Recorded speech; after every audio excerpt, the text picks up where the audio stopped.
ধুনীয়াকৈ দেখুৱালোঁ আপোনালোকৰ বেউলাৰ জন্মভূমি, বেউলাৰ জন্মক্ষেত্ৰ উজনি নগৰ স্থাপিত আনুমানিক 1200 খ্ৰীষ্টাব্দত। এয়া হৈছে বৰঙাজুলি সত্ৰ, শ্ৰীমন্ত শংকৰদেৱ সত্ৰ, বৰঙাজুলি ওদালগুৰি। আৰু এইখন হৈছে বৰঙাজুলি সত্ৰ, একেবাৰে ঐতিহাসিক আৰু একেবাৰে পুৰণি এখন সত্ৰ। 1953 চনতে এইখন স্থাপন কৰা হৈছিলে বৰঙাজুলি সত্ৰ।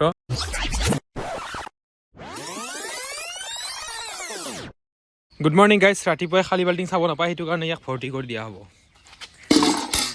ভৰ্তি কৰি দিয়া হ'ল গাইজ, পানী ভৰ্তি কৰি ল'লোঁ। এতিয়া ধুনীয়াকৈ গাড়ীখন ধুই লওঁ, মানে বহুত দিনৰ মূৰত এটা নতুন ভিডিঅ' দিবলৈ আপোনালোকক আগত ওলাইছোঁ, মানে বহুত দিন ভিডিঅ' দিয়া হোৱা নাছিলে। ফাৰ্ষ্ট টাইম গাড়ীত অকণমান চকা গাড়ীত পানী মাৰি লওঁ। ওম নমঃ শিৱায়, ওম নমঃ শিৱায়। আমাৰ যাত্ৰা আৰম্ভ। তো বহুত দিনৰ মূৰত ভিডিঅ'টো আৰম্ভ কৰিছোঁ। তো আমি ফাৰ্ষ্ট টাইম গৈ আছোঁ, কি আছিলে ক'ত গৈ আছিলে আমি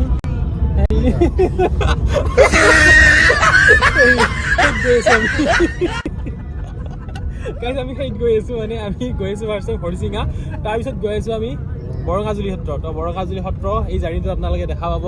তো গৈ আছোঁ, ধুনীয়াকৈ দেখুৱাই আছোঁ। তো বহুত দিন মূৰত ভিডিঅ'টো আৰম্ভ কৰিছোঁ, আপোনালোকে চাব। বৰমা নতুনকৈ ইনক্লুড হৈছে, বৰমা এয়া আমাৰ বৰমা, কিন্তু মা এই ফটঙে এইপিনে চাই আছে, ফটঙে এইপিনে চাই আছে। আজি ফটং আগত কোৱা, আগত গৈ আছা? हमको नहीं पता, हमको कुछ नहीं पता। আহি পালোঁ গান্ধীবাৰী।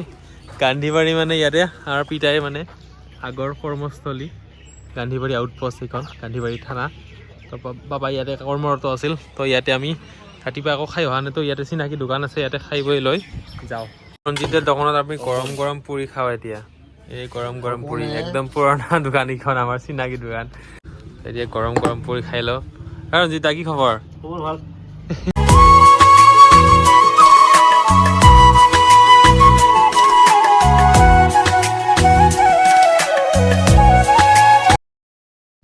তামৰ গিলাচত পানী আহি কিবা এটা ভাল ফিল হৈ গৈছে, মানে দেখাই নাপাওঁ আজিকালি। আচলতে বহুত উপকাৰী তামৰ পাতৰ পানী খাব লাগে। আমাৰ গন্তব্যস্থান মানে হৰিচিঙা আমি আহি পালোঁ, জেঠাহঁতৰ ঘৰত আহি পালোঁ। আৰু পিতাইক ইমান বছৰ মূৰত লগ পাইছে, বহু বছৰ মূৰত। তো চবেই লেকচাৰ মাৰত একদম ব্যস্ত হৈ আছে, আৰু ইপিনে পানী চানী খাই আমি ৰেডি।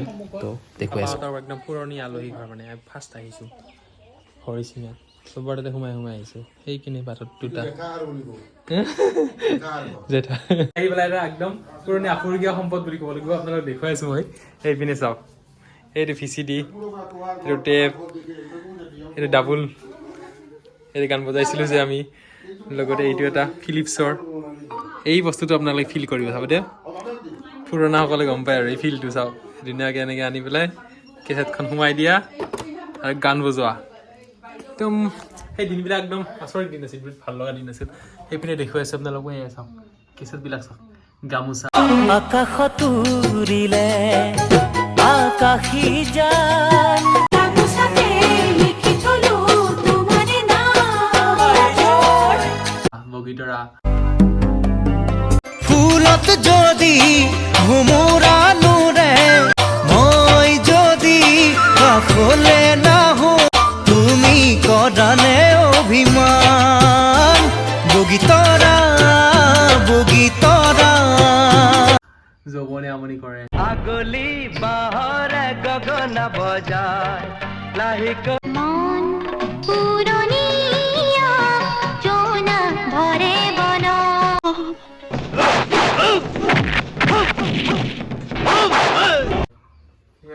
দেখা হৈছে ইমানবোৰ কেছেট আছে, ইমানবোৰ কেছেট আছে, পুৰা ডেগৰ কেছেট, একদম ভাল লাগিল।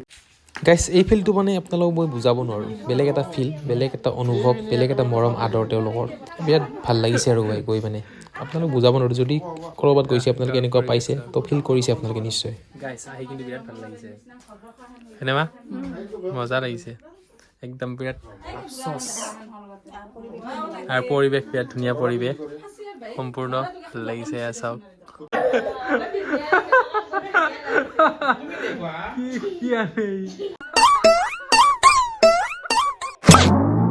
ये सब क्या देखना पड़ रहा है? अच्छा है मैं अंधा हूँ।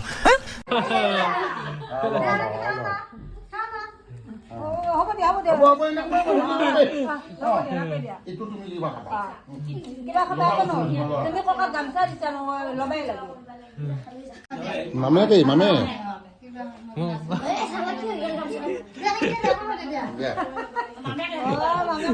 তুমি ako ba na pay? তুমি ako na pay. তুমি ako ba na pay?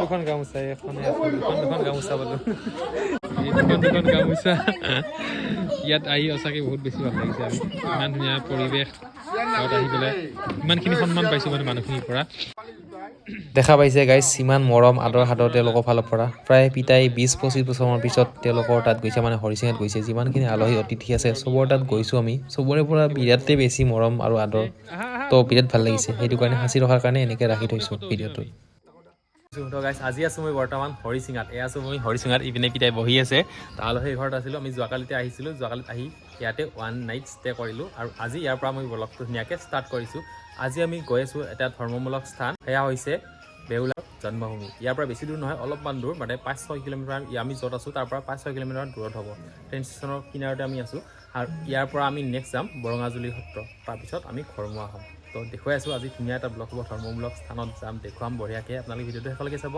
মজা হ'ব মানে আমাৰ পিতাইহঁতৰ মানে একদম আলহী মানে আমাৰ ঘৰৰে মানুহ এইখিনি আমি ইয়াতে আছোঁ জেঠাহঁতৰ ঘৰত পিতাৰ ভিনদেউ হয় মানে পিতাৰ ভিনীয়েক আৰু আমাৰ জেঠাহঁতৰ ঘৰত আমি ইয়াতে আছোঁ আৰু ওচৰে পাজৰে সেইখিনি বহুতখিনি আলহী আছে আমি যোৱাকালি ঘূৰিলোঁ আৰু আজি ইয়াৰ পৰা আমি যাত্ৰা খাব পিতাই বহু বছৰৰ মূৰত আহিছে কিমান বছৰ মূৰত আহিছে আপা 25 বছৰ প্ৰায় 25 বছৰৰ মূৰত আহিছে আপাই চেম দুই বন্ধু একদম দেখাটো একে বয়সতো একে ওখ একে এই ধুনু ফ্ৰেণ্ডক কেনে লাগিছে তোমাৰ ফ্ৰেণ্ডক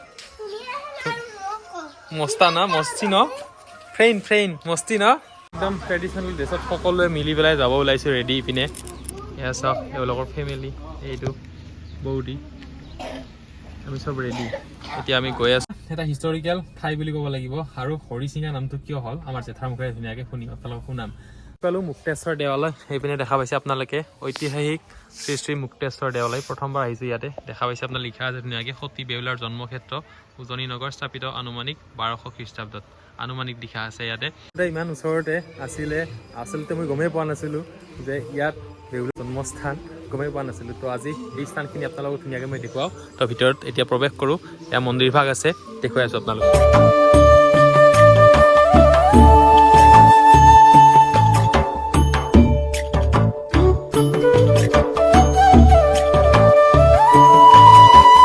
লাগি আছে মন্দিৰ ভাগ আৰু এয়া দেখা পাইছে একেবাৰে শ বছৰ পুৰণি এপাত বট গাছ বৃহৎ বটবৃক্ষ শিপাবিলাক একেবাৰে ডাঙৰ হৈ গৈছে ইপিনে মেইন বৃক্ষপাত আৰু ইপিনে শিপাবিলাক বাঢ়ি আহি পেলাই বিৰাট ডাঙৰ এটা এৰিয়া মানে এও কভাৰ কৰি আছে এক ঐতিহাসিক স্থান তো আমাৰ জেঠা এজন শিক্ষক অৱসৰপ্ৰাপ্ত শিক্ষক জেঠাৰ মুখেৰে শুনিম হৰিচিঙা নামটো কিয় হ'ল জেঠা কওক হৰিচিঙা নামটো কিয় হ'ল শ্ৰীকৃষ্ণ আৰু বানৰজা যেতিয়া যুদ্ধ হ'ল বানৰজা আছিল শিৱ ভক্ত সেইকাৰণে বানৰজাই যেতিয়া বলে নোৱাৰে তেতিয়া শিৱলৈকে আৰাধনা কৰিছিল প্ৰাৰ্থনা কৰিছিল ৰক্ষা কৰাৰ কাৰণে তেতিয়া হৰিচিঙা হৈয়ে শিৱই নামি অহা বুলি এটা প্ৰবাদ আছে কৈলাশৰ পৰা নামি আহিছিল আৰু হৰিচিঙাৰ পৰাই শিৱই শিঙা বজাইছিল বুলি এটা প্ৰবাদ আছে তাৰ পৰাই হৰশিঙা পিছত অপভ্ৰংশ হৈ হৰিচিঙালৈকে পৰিৱৰ্তিত হয় তাৰমানে হৰই শিঙাটো বজাইছিল কাৰণে হৰিচিঙা কিন্তু কিছুমানৰ মতে হৰিয়ে শিঙা বজাইছিল এতিয়া যি নহওক এইটো এটা ঐতিহাসিক প্ৰবাদ এই প্ৰবাদৰ পৰাই হৰিচিঙা নামটো উৎপত্তি হৈছিল বুলি ক'ব পৰা যায় তো আপোনালোকে গম পালে হৰিচিঙা নামটো কিয় হ'ল তো যিহেতু হৰই শিঙাটো বজাই দিছিল ইয়াতে কৈলাশৰ পৰা নামি আহি পেলাই তাৰপিছত এইটো প্ৰবাদ মতে হৰিচিঙা নামটো হ'ল তো আমি এতিয়া ঐতিহাসিক স্থান আপোনালোকে বেউলাৰ জন্মভূমিত আছোঁ জেঠা অকণমান কৈ দিয়ক খাহে ৰজাৰ ৰাজধানী এয়া খাহে ৰজাৰ জীয়াৰী আছিল বেউলা এই বেউলা অতি সতী আছিল গতিকে এয়া জন্মস্থান সতীৰ জন্মস্থান বেউলাৰ জন্মস্থান খাহে ৰজাৰ জীয়ৰী যেতিয়া চম্পক ৰজাই তেওঁৰ বোৱাৰীৰ বাবে এজনী লক্ষী ছোৱালী বিচাৰি আহি এই চম্পক নগৰ এয়া খাহে ৰজাৰ ৰাজধানীলৈকে আহি তেতিয়া এজনী পবিত্ৰ সতী ছোৱালী হিচাপে বেউলাক পাই বেউলাৰ লগত বিবাহ পাশত আবদ্ধ হ'ল ইয়াতে বেউলাৰ বিয়াৰ বাবে প্ৰস্তুতি কৰিলে আৰু ইয়াতে যিবিলাকে চিৰা বনাইছিল তাত ধানৰ টুবিলাক আছিল বুলি আজিৰ পৰা কিছু বছৰ আগলৈকে আছিল বুলি এটা প্ৰবাদ আছে কিন্তু এতিয়া বৰ্তমান সেইবিলাক নাই। এয়া হৈছে বেউলাৰ জন্মস্থান আৰু এইখনে হৈছে ঐতিহাসিক অদলা গাঁও আৰু খাহে ৰজাৰ ৰাজধানী। খাসে ৰজাৰ ৰাজধানী বেউলাৰ জন্মভূমি আপোনালোকে অকণমান দেখাই ধুনীয়াকৈ আপোনালোকক কৈ দিলে তো গম পালে আৰু ধুনীয়াকৈ দেখুৱালোঁ আপোনালোকৰ বেউলাৰ জন্মভূমি। কেতিয়াবা হৰিচিঙা হাজৰিকা যেতিয়া আপোনালোকে আহে ইয়ালৈ আহিব, খুব ভাল পাব। মনসা মন্দিৰ, শিৱ মন্দিৰ আৰু এটা বিষ্ণু মন্দিৰ আছে। তো আমি এতিয়া ধূপ চাকি জ্বলাওঁ ইয়াতে ধুনীয়াকৈ। এইপিনে শিৱ মন্দিৰ, এইটো হৈছে মা মনসা মন্দিৰ। মাহঁতে ইয়াতে চাকি দিব। পৰা আহিলোঁ থানৰ পৰা আহিলোঁ, আহি পেলাই এতিয়া আলহী ঘৰত আহিছোঁ। পাপাহঁতৰ 25 ইয়াৰ্ছ পিছত আহিছে। এই চিনাকি স্থানবিলাক আমাক দেখুৱাই আছে, ঘূৰাই আছে। তো মাও বহুত বছৰ মূৰত আহিছে ন মা? পাপাৰ লগত আহে মা বহুত বছৰ পিছত। বকা চাউল দৈৰে খাম আমি জলপান। সেন্দক বাই বাই দিয়া ধুনু। গলে লাগ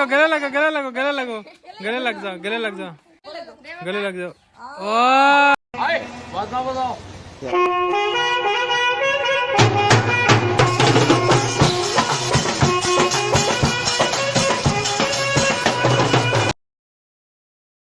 আমি হৰিচিঙাৰ পৰা বিদায় ল'লোঁ মানে গামোচা আমি প্ৰায় 20-25খনমান গামোচা পালোঁ। গোটেইকেইজনে যাৰ ঘৰত গৈছিলোঁ চবতে গামোচাই পাইছোঁ। লাষ্ট আহি পালোঁ বৰঙাজুলি সত্ৰ। কিন্তু আহি পাইছিলোঁ আগতে, কিন্তু অকণমান মানে ধূপ চাকি আনিব গৈছিলোঁ। তো ইয়াতে ওচৰতে এনেকুৱা দোকান নাই, একেবাৰে বজাৰলৈকে যাব লগা হৈছে। ওচৰতে এনেকুৱা দোকান নাই, আপোনালোকে যদি আহে কেতিয়াবা ধূপ চাকি লৈ আহিব। তো এতিয়া আমি সোমাওঁ। এয়া আমি আহি পালোঁ বৰঙাজুলি সত্ৰ, শ্ৰীমন্ত শংকৰদেৱ সত্ৰ, বৰঙাজুলি ওদালগুৰি। শিৰোমণি হৰে কৃষ্ণ মহন্ত আটাই স্থাপন কৰিছিল আৰু 1953 চনত এই সত্ৰখন শ্ৰী হৰে কৃষ্ণ মহন্ত আটাই স্থাপন কৰিছিল। তো এতিয়া দেখুৱাম আপোনালোকক ধুনীয়াকৈ মই ভিতৰত গৈ পেলাই প্ৰৱেশ কৰি আছোঁ। বৰঙাজুলি সত্ৰখন দেখুৱাওঁ। তেখেতৰ প্ৰতিমূৰ্তি ধুনীয়াকৈ সজাই থোৱা হৈছে। এয়া হৈছে শ্ৰী হৰে কৃষ্ণ মহন্ত আটাৰ এয়া প্ৰতিমূৰ্তি।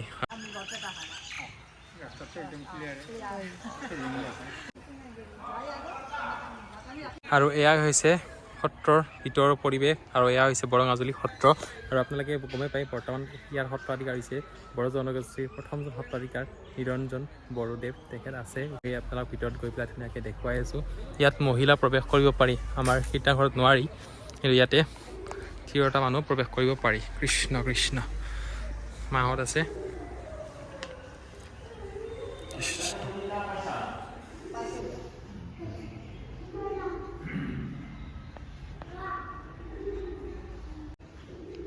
চাকি দি আছে এবাৰ ধুনুই।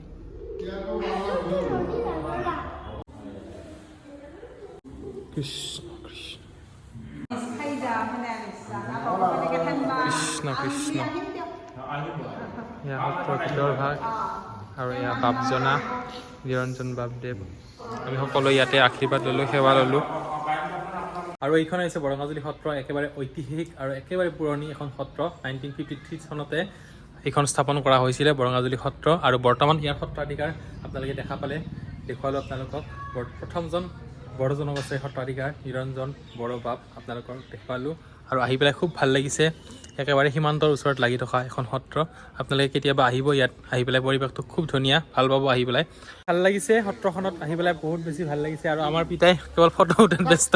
আৰু পিতাই আহি পেলাই কেনেকুৱা লাগিল? পিতাই আগতে আহিছিলানে? প্ৰথমবাৰ আহিছোঁ, আমিও প্ৰথমবাৰ আহিছোঁ। গুৰুজনাৰ ওচৰত আমি সেৱা ল'লোঁ, সেৱা লৈ পেলাই পিনে আমি চাহ পানী খাওঁ। ইয়াত চাহৰ ব্যৱস্থা আছে, আপোনালোকে আহিলেও এনেকুৱা এটা পৰিৱেশ পাব ইয়াতে। এয়া বাপজনা আছে আমাৰ লগত।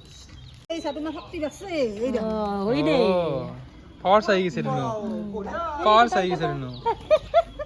লাহে লাহে যাবা ধুনু, লাহে লাহে গৈ কিনে ধৰবা, চুপি চুপি যোৱা।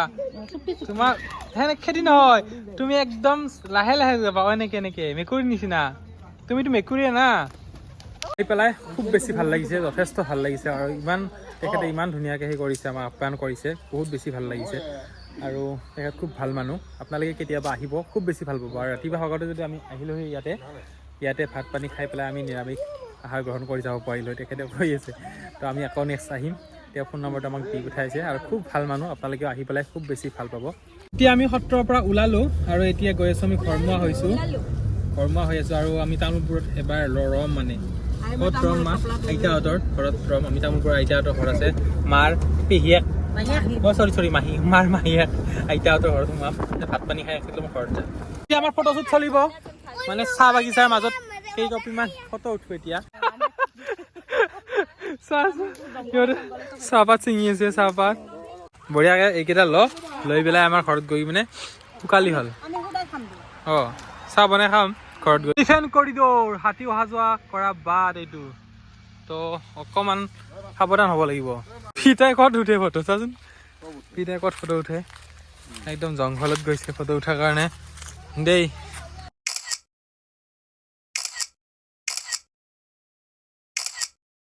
এতিয়া আহি পাইছোঁ আমি আইতাহঁতৰ ঘৰ ইয়াতে কাপোৰ চাপোৰ অলপ সলাই লওঁ ড্ৰেছআপটো অলপ চেঞ্জ কৰি লওঁ ফ্ৰেছ হৈ লওঁ তাৰপিছত যাম ইয়াৰ পৰা ভাত পানী খাই যাম মানে ইয়াতে সিহঁতে বহি গ'ল